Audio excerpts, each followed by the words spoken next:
Swastiastu, perkenalkan nama saya Komang Nilam Pramesti Artana Putri. Di sini saya dari kelompok 7. Di sini kami akan membahas tentang sistem informasi rantai pasokan. Yang pertama yaitu persaingan bisnis yang semakin ketat di era globalisasi ini menuntut perusahaan untuk menyusun kembali strategi dan teknik bisnisnya agar bisa survive di pasar. Dilihat secara lebih mendalam, esensi dari persaingan terletak pada bagaimana suatu perusahaan dapat mengimplementasikan proses penciptaan produk atau jasanya secara lebih murah.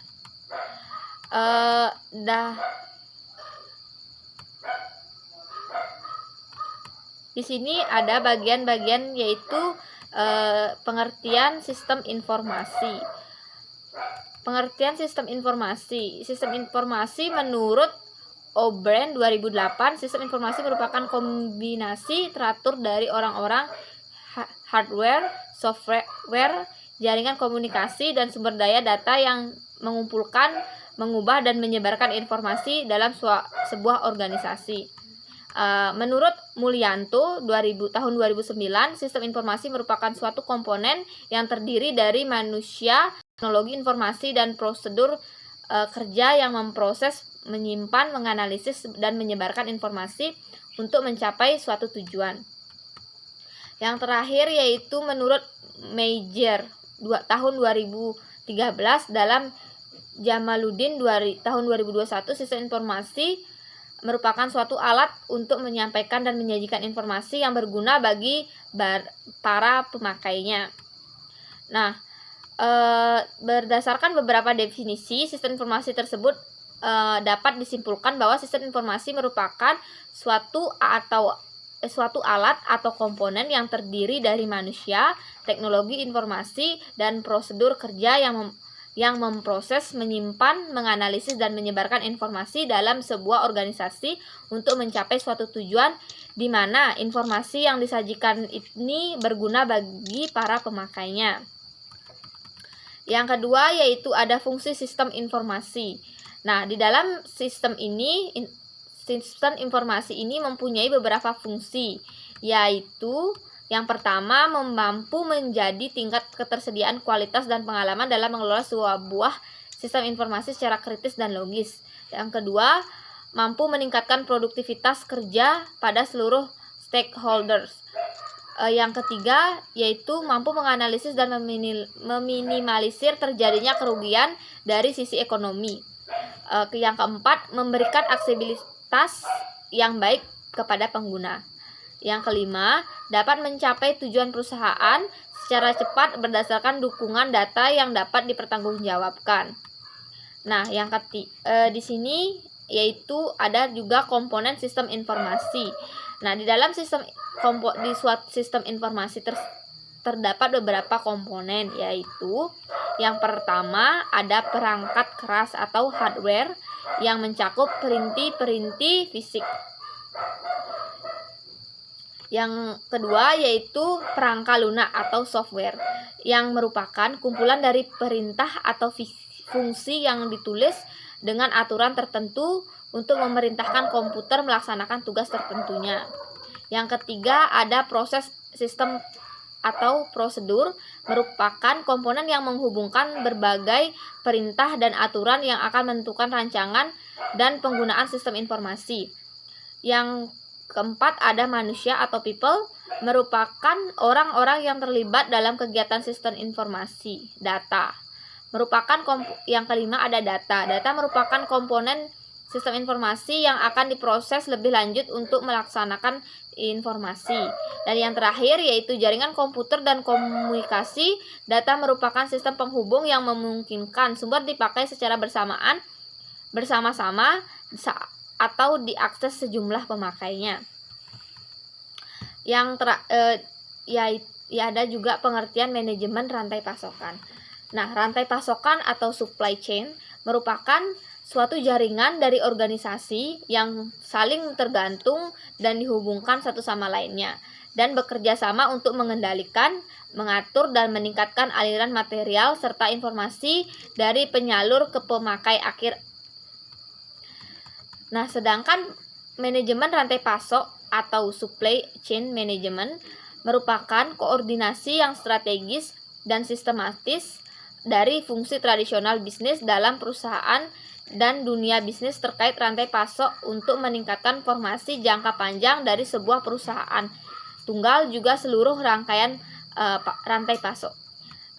Ada beberapa definisi menggunakan manajemen rantai pasokan, yaitu Pujawan dan yang pertama yaitu Pujawan dan Mahendrawati pada tahun 2010 yang mendefinisikan rantai pasok sebagai metode atau pendekatan integratif untuk mengelola aliran produk, informasi, dan uang secara terintegrasi yang meliputi pihak supplier, pabrik, jaringan distribusi maupun jasa-jasa logistik. Chopra dan Mendel yang pada tahun 2004 yaitu mendefinisikan manajemen rantai pasokan terdiri dari pelibatan setiap mata rantai persediaan, baik itu secara langsung maupun tidak langsung untuk memenuhi permintaan pelanggan. Yang ketiga yaitu ada menurut Setjadi tahun 2014 dalam Trividya tahun 2016, manajemen rantai pasok merupakan proses pengolahan seluruh aktivitas perencanaan dan pengelolaan barang dan jasa dan dari pembelian material, perencanaan produksi, proses transformasi dari produk yang masih proses hingga menjadi produk yang sudah jadi. Yang terakhir itu ada menurut Turban dan kawan-kawan pada tahun 2004 dalam Andita dan Jaya tahun 2016.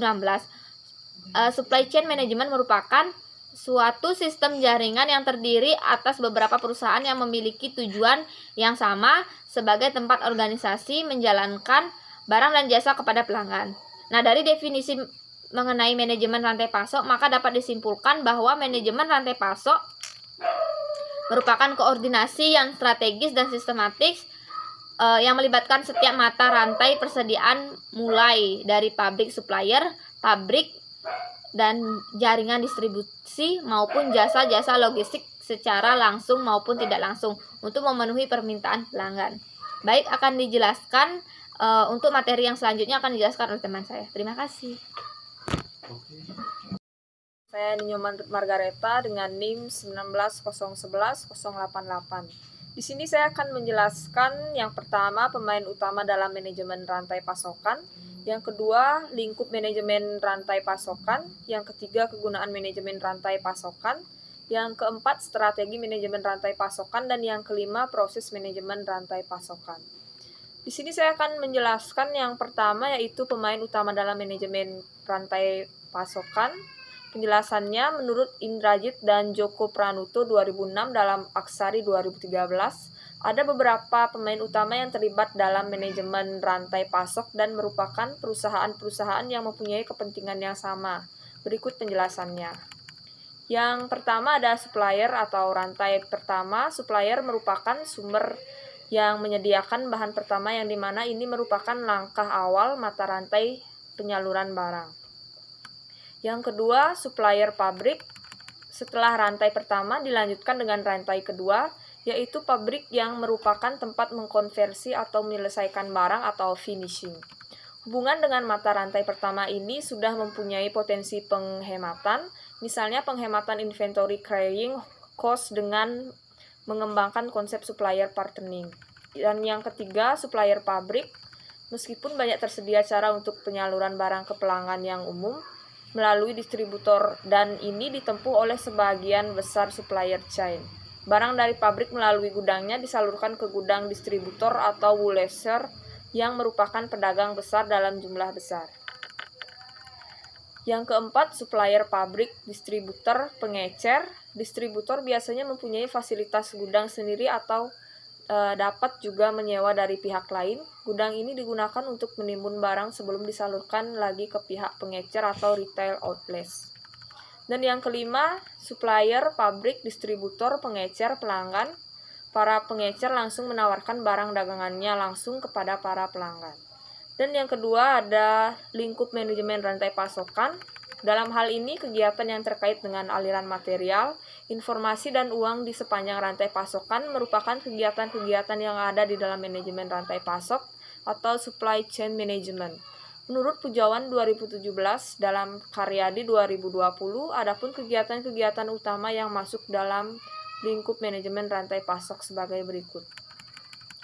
Yang pertama, kegiatan merancang produk baru.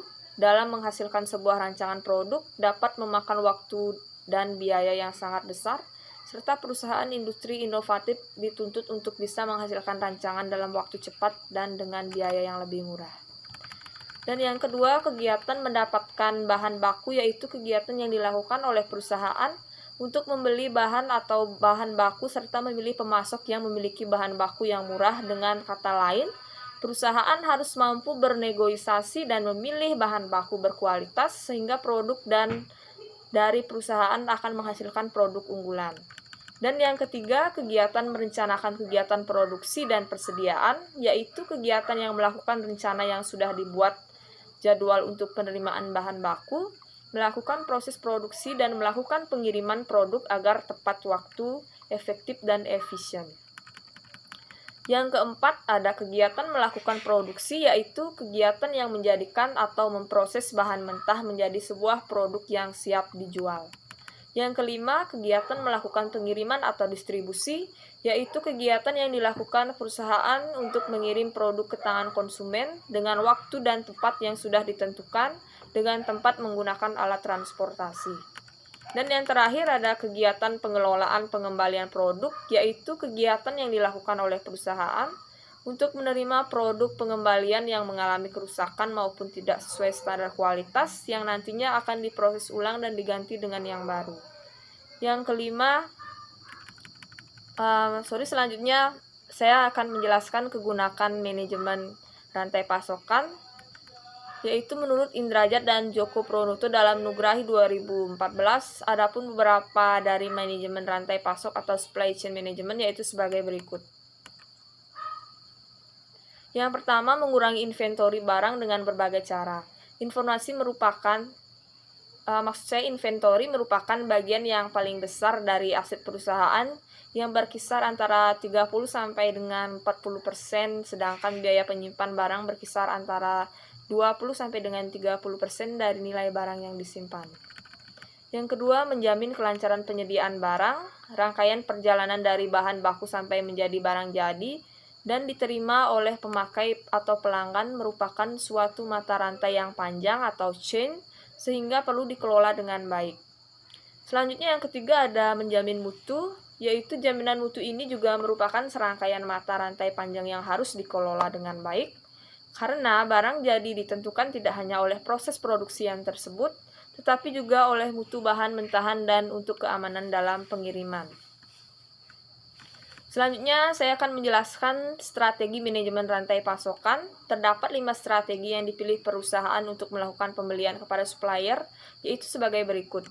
Yang pertama ada many supplier atau banyak pemasok. Penjelasannya yaitu strategi ini memainkan antara pemasok yang satu dengan pemasok yang lainnya dan membedakan pemasok untuk memenuhi permintaan pembeli. Dan yang kedua ada few supplier atau sedikit pemasok. Penjelasannya yaitu dalam strategi ini perusahaan mengadakan hubungan jangka panjang dengan para pemasok yang komit. Dengan sedikit pemasok maka biaya pengganti partner besar sehingga pemasok dan pembeli akan menghadapi resiko akan menjadi tawanan lainnya. Dan yang ketiga ada vertical integration, artinya pengembangan potensi pemproduksi barang atau jasa sebelum dibeli atau dengan benar-benar membeli pemasok atau distributor. Yang keempat ada Kairetsu Network. Penjelasannya yaitu kebanyakan perusahaan manufaktur mengambil jalan tengah antara membeli dari sedikit pemasok dan integrasi vertikal dengan cara misalnya mendukung secara finansial pemasok melalui kepemilikan atau pinjaman. Yang kelima ada virtual company atau perusahaan maya, yaitu virtual company mengandalkan berbagai hubungan pemasok untuk memberikan dari sedikit pemasok untuk memberikan pelayanan pada saat yang diperlukan. Dan yang terakhir ada proses manajemen rantai pasokan. Terdapat 6 proses atau alur dalam menerapkan manajemen rantai pasok, yaitu sebagai berikut. Yang pertama ada customer atau pelanggan. Pada tahap yang pertama dimulai dari konsumen atau customer yang memesan barang kepada produsen. Di saat melakukan pemesanan, customer juga memberikan informasi yang berhubungan dengan produk yang dipesan tersebut.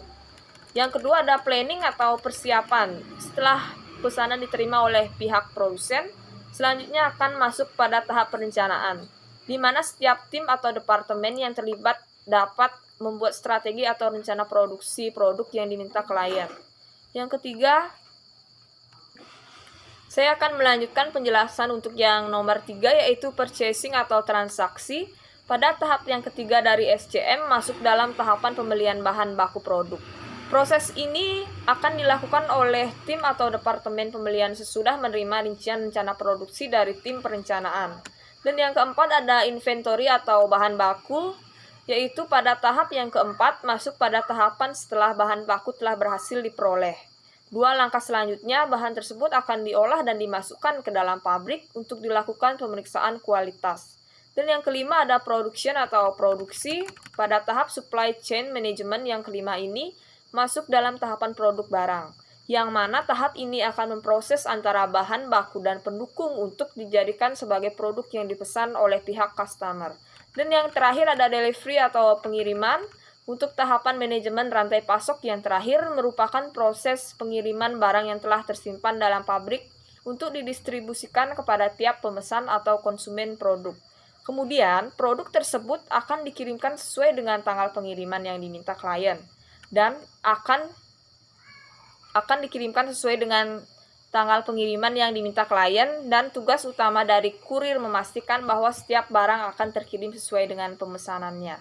Sekian penjelasan dari saya, akan dilanjutkan oleh teman saya. Terima kasih. Baik, perkenalkan nama saya Komangdian Kristina Yani, NIM 190111121. Di sini saya akan menjelaskan tentang mengukur kinerja manajemen rantai pasokan, yang kedua supply chain management, yang ketiga kesimpulan dan saran.